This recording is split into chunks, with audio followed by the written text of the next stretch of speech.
Hello everyone, my self Jaishankar Singh. आज है बहुत ऑस्पियस डे, रक्षाबंधन। मैं आप सभी लोगों को रक्षाबंधन की बहुत सारी शुभकामनाएं देता हूं। उम्मीद करता हूं कि आप अपनी लाइफ में बहुत खुश होंगे, स्वस्थ होंगे, तंदुरुस्त होंगे और अच्छी ज़िंदगी जी रहे होंगे। इसी के साथ आगे बढ़ते हैं और आज का जो मेरा डिस्कशन का सब्जेक्ट रहेगा वो है जो बहनों के प्रति हमारे अत्याचार बढ़ता जा रहा हमारे देश में, उसके बारे में। रिसेंटली एक बहुत ही दर्दनाक घटना घटी है जो कि कोलकाता के एक मेडिकल कॉलेज में, और क्या बोले उसके बारे में। इतना घिनौना कार्य है कि आप सोच करके रो पड़ेंगे। अगर उस चित्र को आपने देखा होगा सोशल मीडिया पे, जो लड़के के साथ हुआ है, कैसे उसको मारा गया है, उसका रेप करने के बाद, सच में आपकी आत्मा हिल जाएगी। आप सोच नहीं सकते कि एक इंसान कैसे ऐसे कर सकता है किसी एक इंसान के बारे में, और वो भी किसी की बहन बेटी है। हम रक्षाबंधन मनाते हैं, हम अपनी बहनों के साथ सौगंध खाते हैं, प्रतिज्ञा करते हैं कि उनको ज़िंदगी भर हम सुरक्षित रखेंगे। हम लोग सनातन को मानने वाले हैं, और एक सनातनी कैसे ऐसे कल्पना कर सकता है, कैसे ऐसे कर सकता है किसी बहन बेटी के साथ। यह बहुत ही, क्या बोलूँ मैं, शब्द नहीं निकल रहे। उसके बारे में कुछ उल्टा सीधा ही निकलेगा जो जिसने किया है, जिन लोगों ने किया है। अभी ये जांच का विषय है तो कुछ खुल के बोल नहीं सकते, लेकिन हम अपनी आवाज़ उठा सकते हैं और सोच सकते हैं कि हमारे समाज में ऐसा क्यों हो रहा है, क्यों ऐसी चीज़ें जो है हमारे समाज में रूप ले रही हैं। एक निर्भया के साथ हुआ था दिल्ली में, जो कि पूरे देश को झकझोर दिया था। उम्मीद कर रहे थे कि ऐसी दुर्घटनाएं हमारे देश में नहीं होंगी। कई सारे कानून भी बने, जो लोगों ने किया उनके ऊपर इतना कड़ा एक्शन भी लिया गया, उसके बाद भी समाज में सुधार नहीं हो रहा है। तो हमें जागने की ज़रूरत है, सोचने की ज़रूरत है कि इतना कठोर कानून होने के बाद भी देश में ऐसी चीज़ों पे कंट्रोल क्यों नहीं आ रही हैं। लोग कानून से नहीं डर रहे हैं, लेकिन क्या भगवान से भी नहीं डरेंगे? अगर आप सनातन में विश्वास रखते हैं तो आप भगवान में विश्वास ज़रूर करते होंगे, तो आप ऐसा सोच कैसे सकते हैं किसी बहन बेटी के साथ करने के लिए? अगर आपसे प्रेम है उसको, तो आपके साथ जैसे रहेगी वैसे रहेगी। वो उसका और आपका एक अपना इंटरनल प्रेम है, लव है, जिसके साथ आप जी सकते हैं, उसकी इच्छा के साथ आप रह सकते हैं। लेकिन आप किसी के साथ ज़बरदस्ती नहीं कर सकते। हमारे समाज में हम बहन बेटियों को बोलते हैं, जब हमारे यहाँ पे कोई बेटी पैदा होती है, कि लक्ष्मी पैदा हो रही है, हमारे घर में एक लक्ष्मी आई है।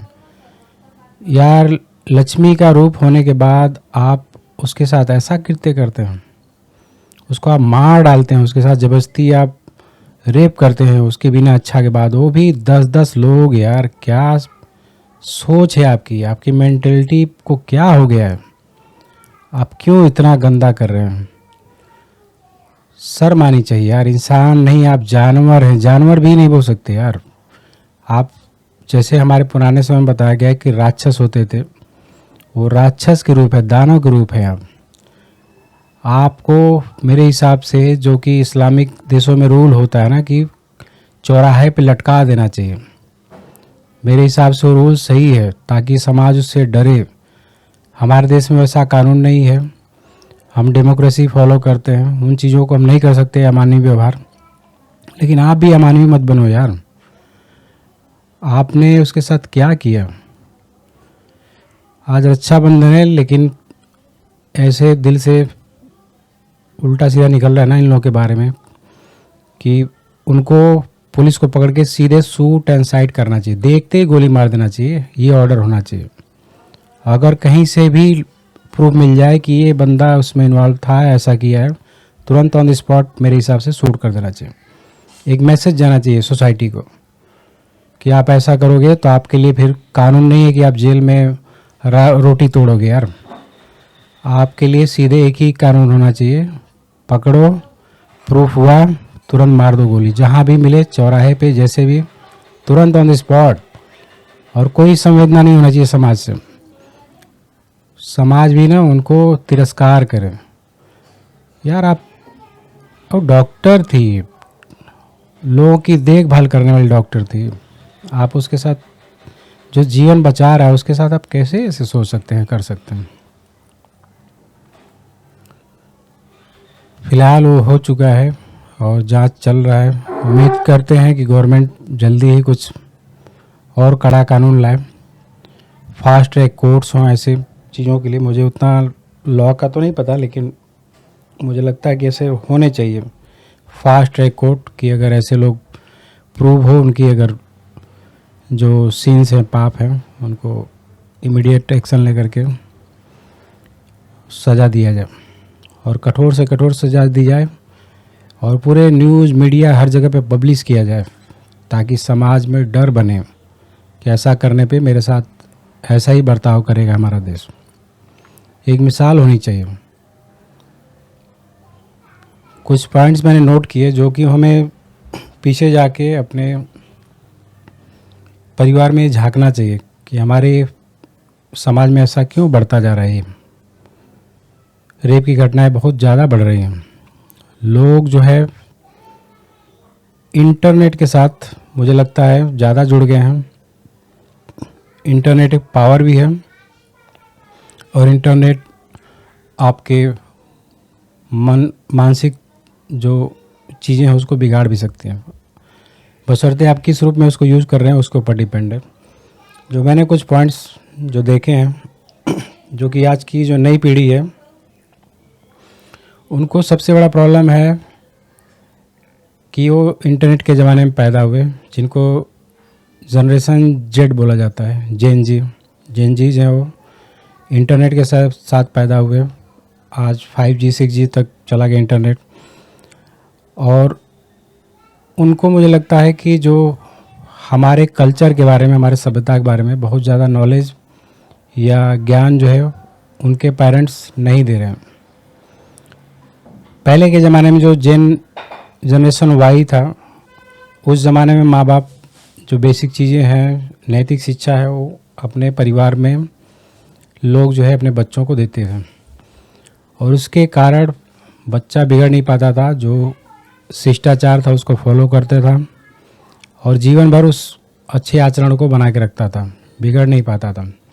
समाज से उसको डर था, शर्म था कि अगर मैं ऐसा करूँगा तो मेरे माँ बाप का नाम खराब होगा, ये चीज़ें होंगी, वो चीज़ें होंगी, और वो अच्छे रास्ते पे चलता था पूरी अपनी लाइफ में।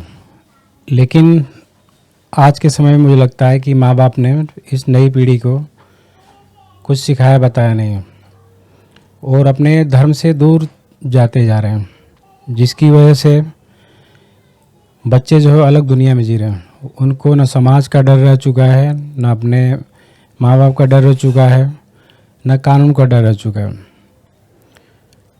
मुझे लगता है इसमें गार्जियन की बहुत बड़ी कमी है। गार्जियन को अपने बच्चों को अच्छे से सिखाना चाहिए अपने धर्म के बारे में। अगर आप अच्छा आचरण को सिखाओगे तो बच्चा आपका मार्ग नहीं भटकेगा।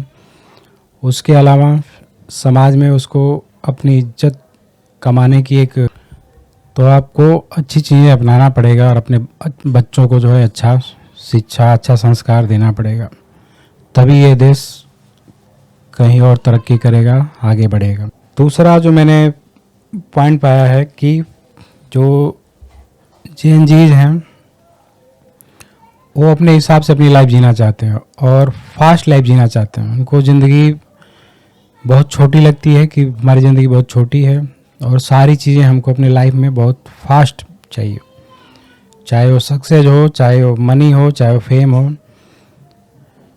उसके लिए वो बहुत ज़्यादा तत्पर हैं। आज सोशल मीडिया के टाइम में आप देख सकते हैं बहुत सारे जो रील्स बनाने वाले लोग हैं, टिकटॉक बनाने वाले हैं, यूट्यूब पे काम करने वाले लोग हैं, उनको आप देखेंगे जो नई पीढ़ी है वो बहुत ज़्यादा इन चीज़ों पे मतलब इन्वॉल्व हो रही है और लगे हुए हैं लोग कि मैं सफलता पा जाऊं। सफलता पाना कोई बुरी बात नहीं है, लेकिन आपका जो बेसिक शिक्षा है, जो आपका नॉलेज है, उसको पहले आपको पाना चाहिए। उसके बाद आपको अपने कैरियर पे या जो चीज़ आप करना चाहते हैं लाइफ में, उस पे जाना चाहिए। हालांकि सक्सेस पाना एक अच्छी बात है और उस पे आपको काम भी करना चाहिए। आप स्टार्टिंग से करेंगे तो उतनी जल्दी सफलता आपको मिलेगी, यह भी सत्य है। लेकिन उसके लिए आपको एकदम पागल नहीं होना चाहिए। पागल होने का मतलब है कि आपका मानसिक जो संतुलन है वो बिगड़ता जाएगा और आप जो है कुछ भी करने के लिए पागल हो जाएंगे कि मुझे कैसे मिले। आपके पास जब पैसा और शोहरत आ जाती है तो आप उन चीज़ों को कंट्रोल नहीं कर पाते, क्योंकि आपको मैच्योरिटी लेवल नहीं मिला हुआ है। जो लोग हार्ड वर्क करके वहाँ तक पहुँचते हैं और उन चीज़ों को पाते हैं, वो अपने आप को कंट्रोल भी करते हैं। लेकिन मैक्सिमम देखा गया है कि जो लोग जल्दी सफलता पाते हैं वो अपने आप को कंट्रोल नहीं कर पाते और नहीं संभाल पाते अपने आप को। तो अपने आप को कंट्रोल करिए। अगर आपको सफलता मिलती है तो अपने आप को सही रास्ते पे लेके चलिए। समाज का सुधार करिए, मानवता का सुधार करिए, अपने धर्म को आगे बढ़ाइए। जीवन में कुछ नहीं है, जीवन एक छोटा सा ड्रामा है। आप एक बच्चे के रूप में एक परिवार में आते हो, फिर जवान हो जाते हो, उसके बाद आपके ऊपर जिम्मेदारी आ जाती है और फिर एक थक हार के आप सफलता के पीछे अपना जीवन जो है बुढ़ापे में चले जाते हो और जीवन का त्याग कर देते हो। यही ज़िंदगी है, छोटी ज़िंदगी। अगर आप डेज में गिनोगे तो मेरे हिसाब से 29,000 टू 30,000 के आसपास आपके पास दिन होंगे। अगर आप 80-90 ईयर्स जीते हैं तो यार आप अपने जीवन को इतना जटिल क्यों बना रहे हैं? आपके जीवन का लक्ष्य होना चाहिए कि मुझे क्या करना है। आपको फेम चाहिए, फेम के पीछे भागिए। पैसा चाहिए, पैसे के पीछे भागिए। रिलीजियस हैं, स्पिरिचुअल हैं तो उसके पीछे भागिए। अल्टीमेटली ह्यूमैनिटी के बारे में, मानवता के बारे में सोचिए। और जो दुर्घटनाएं हो रही हैं हमारे देश में, तो मानवता को शर्मसार करने वाली चीज़ें हो रही हैं। ये जो बंगाल का बलात्कार केस है, इसने पूरे देश को झकझोर दिया है। लोग उसके खिलाफ आवाज़ उठा रहे हैं। उठना चाहिए, यही सत्य है कि उठना चाहिए ताकि इन चीज़ों को लगाम लगाएं। मैं फिर से पेरेंट्स को रिक्वेस्ट करूंगा कि आप अपने बच्चों को पूरी तरह से ध्यान दीजिए। बच्चा हमारा किस रास्ते पे चल रहा है, किस माहौल में है, कितना प्रेशर में है, क्या चीज़ें इंटरनेट पे देख रहा है, कर रहा है, और टाइम टू टाइम उनको काउंसलिंग करते रहिए ताकि वो सही रास्ते पे चल सकें। आइए मिलकर हम भारत को एक अच्छा समाज बनाएं। हम अपने देश का नाम खराब ना करें, उसको अच्छा करें और देश को उन्नति के रास्ते पे ले जाएं। और उम्मीद करते हैं कि जल्द ही जो बलात्कार का केस हुआ है बंगाल में, जो लड़की गई है अपना जीवन त्याग दिया उसने, उनके माँ बाप को जल्दी ही न्याय मिले और कठोर से कठोर सज़ा दी जाए जो लोग उसमें इन्वॉल्व थे उस गलत काम में। फिर मिलते हैं किसी एक नए वीडियो में, किसी एक नए पॉडकास्ट में। तब तक के लिए जय हिंद, जय भारत।